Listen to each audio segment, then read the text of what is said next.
Baik, Assalamualaikum warahmatullahi wabarakatuh. Ketemu lagi adik-adik. Nah, untuk pokok bahasan kali ini, dalam pertemuan kali ini kita akan membahas tentang hiperemesis gravidarum sebagai salah satu pokok bahasan kita dalam komplikasi kehamilan dalam mata kuliah obstetrik kali ini.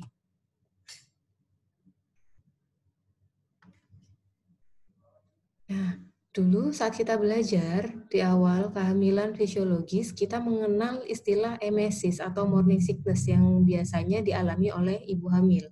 Nah, apa bedanya dengan hiperemesis gravidarum ini? Kita pelajari di sini ya bersama-sama.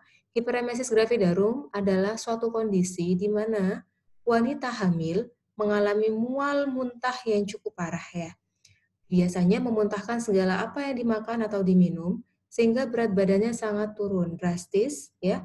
Kemudian turgor kuritnya berkurang, diuresis karena terlalu banyak cairan yang dikeluarkan per oral, dan kadangkala timbul asetonuria, yaitu kita temukan aseton dalam di cairan urinnya. Nah, apa saja penyebab terjadinya? Ya, penyebab utama hiperemesis gravidarum ya yang paling sering adalah peningkatan kadar hormon chorionic gonadotropin atau yang kita kenal dengan HCG, yang biasanya ini muncul seiring dengan perkembangan plasenta, ya, dan juga peningkatan kadar hormon estrogen yang berpengaruh kepada GI tract pada ibu hamil. Yang kedua adalah kadar hormon tiroksin. Ketiga, infeksi dari Helicobacter pylori. Yang keempat, kadangkala terjadi karena adanya faktor sosial dan psikologis dari ibu hamil. Yang terakhir adalah gangguan fungsi hati atau pankreatitis, bahkan mungkin ada kondisi ulkus peptikum pada ibu hamil. Nah, ini perlu dilakukan identifikasi yang baik ya terkait dengan riwayat sebelumnya, apakah ini hanya terjadi pada saat masa kehamilan ibu atau justru memang ibu memiliki kecenderungan untuk mual muntah yang berlebihan bahkan sebelum mengalami kehamilan. Nah, kita pelajari di sini bersama-sama ya, supaya kita tidak salah mengidentifikasi ini masih dalam kategori yang normal atau kita sebut sebagai morning sickness atau sudah masuk dalam kondisi hiperemesis gravidarum. Ya, emesis atau morning sickness ya, biasanya mualnya kadang disertai dengan muntah, tidak selalu ya di sini ya. Sedangkan hiperemesis gravidarum, mual selalu disertai dengan muntah yang hebat. Kedua, ya, untuk emesis atau morning sickness, biasanya mual akan mereda pada minggu ke-12 karena kita tahu ya hormon HCG di sini berkembang pesat ya, meningkat pesat ketika usia kehamilan puncaknya di 100 hari setelah nidasi. Ya. Sehingga biasanya pada minggu ke-12 mual dan muntah akan mereda dengan sendirinya. Namun, pada pasien dengan hiperemesis gravidarum, kondisi ini tidak kita temukan. Bahkan banyak kondisi di mana ibu dengan hiperemesis gravidarum ini justru redanya ketika menjelang persalinan. Berikutnya, perbedaan antara morning sickness dan hiperemesis gravidarum yaitu biasanya morning sickness ya membuat ibu hamil kehilangan lebih sedikit berat badan, tetapi nanti ketika lebih dari usia kehamilan 12 minggu biasanya akan bertambah seiring dengan hilangnya keluhan mual dan muntah. Namun, pada hiperemesis gravidarum, pasien biasanya kehilangan berat badan 5% atau bahkan lebih dari berat badan sebelum hamil. Pasien morning sickness ya, ibu hamil biasanya tidak terlalu terganggu dengan mual muntahnya karena biasanya hanya terjadi di pagi hari. Namun ini tidak menjadi patokan ya, kadang-kala tidak hanya pagi hari. Ada yang siang pun masih mengalami mual muntah, tetapi tidak seperti pasien hiperemesis gravidarum. Pada pasien hiperemesis gravidarum ya, aktivitasnya sangat terdampak ya, makan dan minum sama sekali tidak bisa. Begitu ada intake kemudian biasanya langsung keluar. Berbicara sulit ya kadangkala ya. Kemudian bahkan pada saat membaca, menonton TV sekalipun ya ada stimulasi berupa lampu yang terlalu terang pun bisa memicu mual muntah. Ini kondisi yang biasanya dialami oleh ibu dengan hiperemesis gravidarum. Nah, ada beberapa tahap atau klasifikasi hiperemesis gravidarum. Yang pertama, ya, klasifikasinya ringan jika mual muntah terus-menerus, ibu mengalami atau merasa lemah, kemudian nafsu makannya menjadi tidak ada, nadinya menjadi 100 kali per menit, turgor kulit berkurang, lidah kering, dan mata mulai cekung. Nah, ini menjadi tolak ukur kita. Ibu sudah mengalami dehidrasi karena hiperemesis gravidarum ringan. Yang kedua, klasifikasi sedang. Penderitanya menjadi lebih lemas, ya. Kadangkala kita temukan menjadi apatis, lidah kering dan kotor, ya. Nadinya menjadi kecil, filipanus dan cepat, suhu naik, mata sedikit ikteris, oliguria, ya. Karena seperti yang sudah saya sebutkan tadi, cairan lebih banyak keluar per oral sehingga untuk dikeluarkan melalui urin ini menjadi lebih sedikit. Dan kadang-kala mengalami konstipasi karena cairan banyak dikeluarkan per oral. Kemudian aseton tercium dari hawa pernafasan ibu hamil. Kemudian kita kategorikan sebagai hiperemesis gravidarum yang berat jika kita temukan ibu dalam kondisi umum atau keadaan umum yang lebih parah. Muntahnya memang berhenti, tetapi di sini ada gejala lain berupa kesadarannya menurun, sehingga bahkan kita temukan ibu mengalami koma. Nadi kecil dan cepat, kemudian suhu naik, tekanan darah turun, dan komplikasi fatal lainnya pada susunan saraf.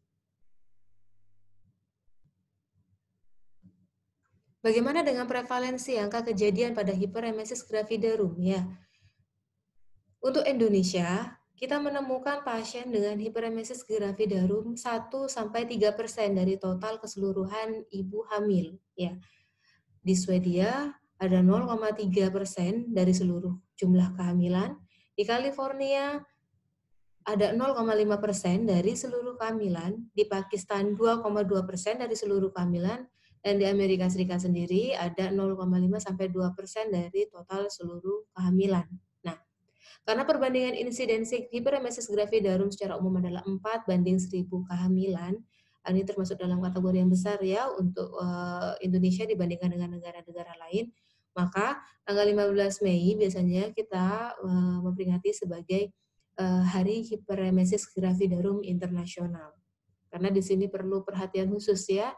Karena apa? Karena kita ya memiliki tanggung jawab moral bagaimana memberikan, karena walaupun kondisi hamil ini merupakan kondisi yang fisiologis ya, namun tetap harus kita jaga ya supaya yang fisiologis ini tidak berubah menjadi kondisi yang patologis dengan komplikasi, dan bagaimana caranya kalaupun sudah sampai pada fase komplikasi atau kondisi patologis, bagaimana caranya supaya kita tetap memberikan akses atau kemudahan supaya kondisi tersebut tidak memberikan dampak kecacatan atau kematian baik pada ibu maupun bayi. Nah, bagaimana asuhan hiperemesis gravidarum secara normal? Ya, ibu dengan hiperemesis gravidarum ya bisa kita berikan asuhan. Yang pertama, kita berikan informasi pada ibu hamil bahwa sebenarnya mual muntah ini merupakan gejala kehamilan yang fisiologis. Namun di sini kita jelaskan kondisi yang dialami ibu saat ini sudah bukan lagi kondisi yang fisiologis, sehingga membutuhkan tata laksana yang intensif. Berikutnya, kita bisa melakukan referral system. Jangan lupa sesuai dengan wewenang, kita bisa melakukan kolaborasi atau bahkan merujuk jika memang ibu sudah masuk dalam kategori hiperemesis gravidarum. Karena nanti ibu akan mendapatkan tata laksana berupa pemberian obat-obatan sedatif seperti fenobarbital, kemudian diberikan tata laksana berupa vitamin B1 dan B2, yang di sini fungsinya untuk mempertahankan kesehatan syaraf jantung dan otot, dan kemudian di sini meningkatkan perbaikan dan pertumbuhan sel. Nah, jika diperlukan biasanya akan diberikan antihistamin atau antiemetik seperti disiklomin, hidroklorid ya pada keadaan yang lebih berat ya. Nah, mual muntahnya biasanya akan diberikan vitamin B6.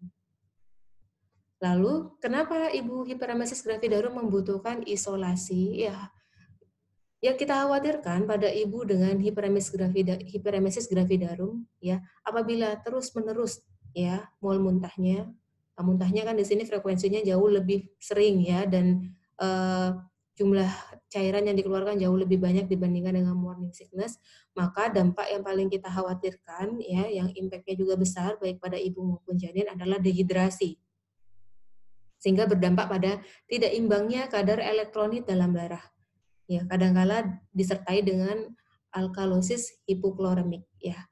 Dehidrasi ini menyebabkan aliran darah ke jaringan berkurang, ya, sehingga menyebabkan pasokan zat makanan dan oksigen pada ibu dan janin pun mengalami hambatan.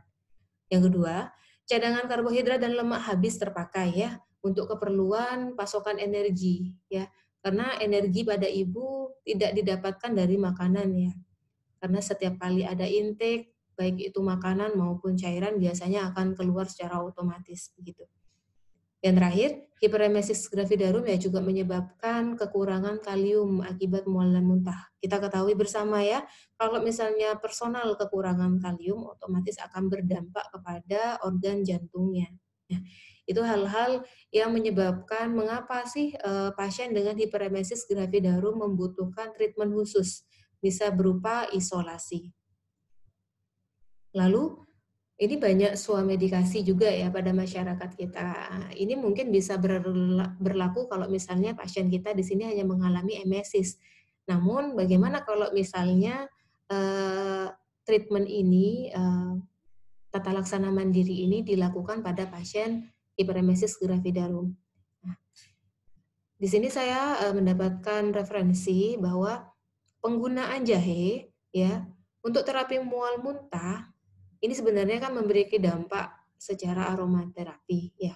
Namun kadangkala kalau misalnya kita gunakan secara oral ya, jahe ini justru dapat memperburuk mual dan muntah, bahkan menyebabkan nyeri ulu hati dan sakit perut.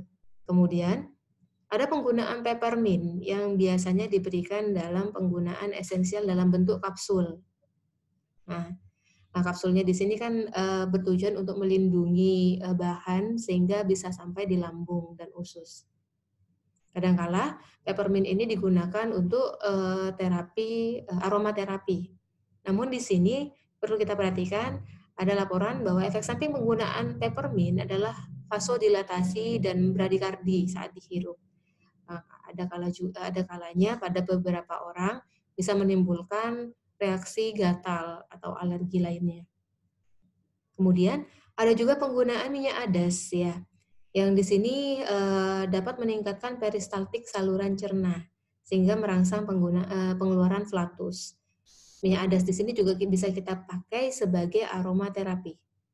Namun tidak semua orang bisa menerima minyak adas karena beberapa orang di sini mengalami reaksi alergi.